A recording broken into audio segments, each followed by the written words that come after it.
final segment of the show for today.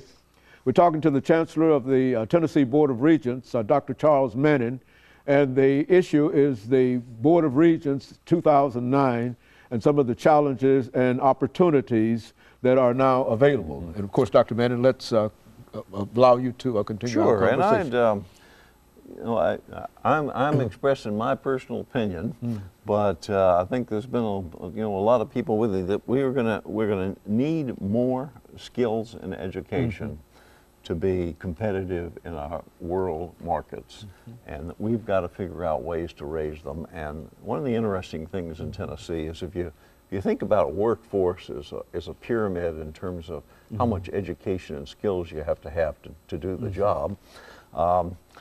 You don't have as many doctors as you do plumbers, so sometimes it's harder to find a plumber than it is a doctor. and it's shaped like this, but the public system of higher education in the state is upside down pyramid. There are about 120,000 students between UT and ourselves in the universities, 80,000 in community colleges, and 30,000 or so in the technology centers.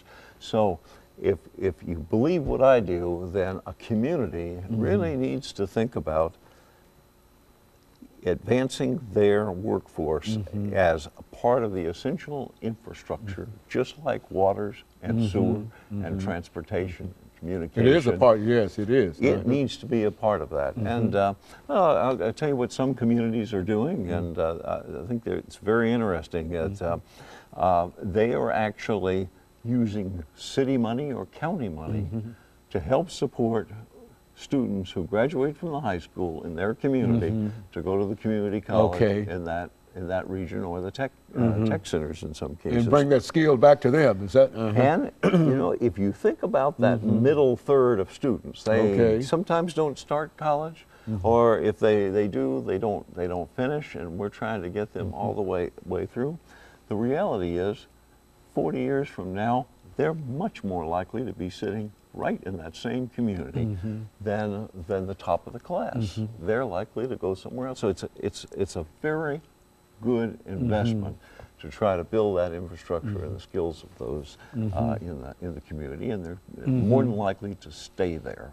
So places like Sullivan County and East Tennessee and Dyersburg and West Tennessee, they are doing that, and I think it's going to be necessary because the tuition's going to keep going up some.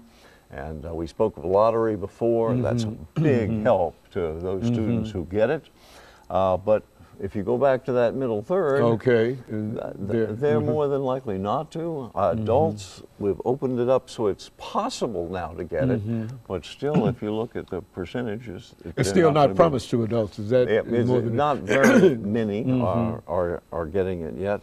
Now, I have to mention that these technology centers, where you could learn machining or driving a truck, they have what's called Wilder NAFE scholarship. That's out of the that's out of the lottery money, but you don't have to meet certain. You don't have to have a GPA of a particular level to be able to get that.